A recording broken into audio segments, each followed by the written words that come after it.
going to make Japanese egg roll. I have the noodles already prepped. I have the shrimp.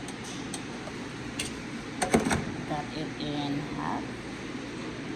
And I have all the vegetables, green pepper, carrots, cabbage, cucumber, and lettuce. So here we go, guys.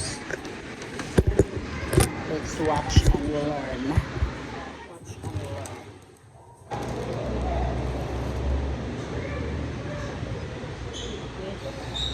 We dip it in water.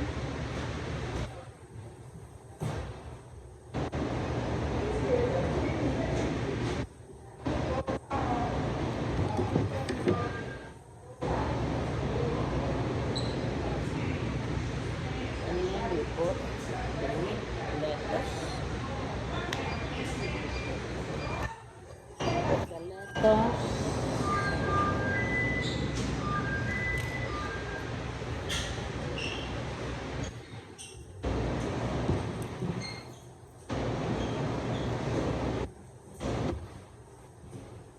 Noodles.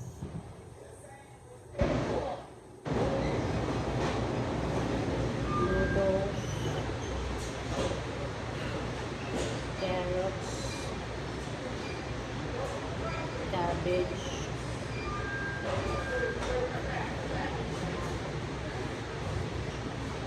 Pepper. Cucumber.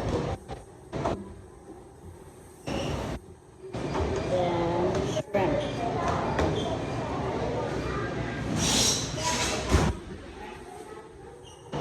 Shrimp.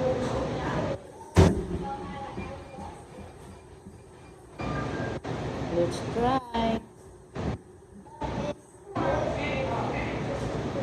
Let's try to roll it.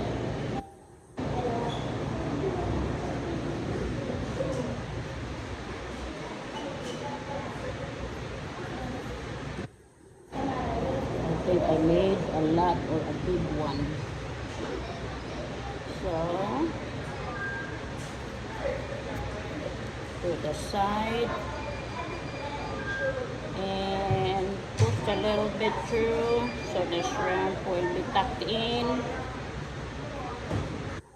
And we'll see what it looks like.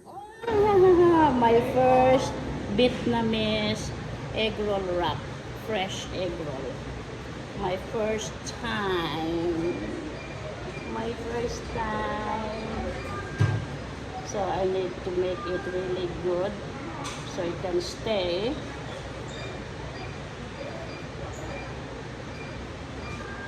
There you go. So I need more practice. I need more practice to do the best. Ah, look, the shrimp is sticking out. So we'll see here. So I need to make one more time. This one is broken.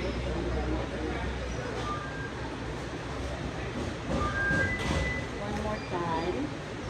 I don't know why this one is break. So you dip it in water. So you dip it in water. And lettuce.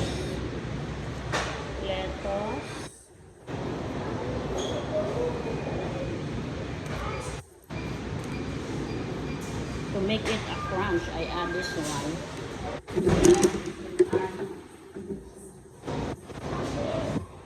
Noodles, the vermicelli noodles, cucumber, carrots, pepper, and that, and shrimp.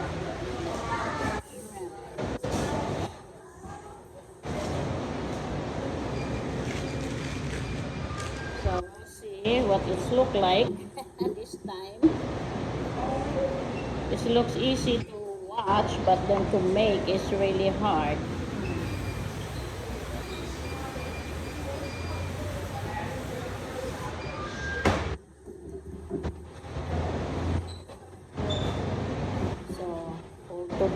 side.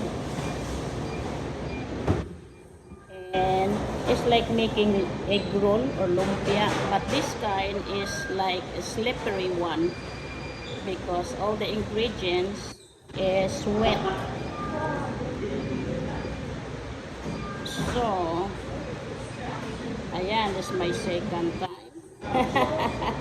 The second one, it still have a hole in it, but it almost looks perfect. Ayan. So, let me see, let me find a place for that food.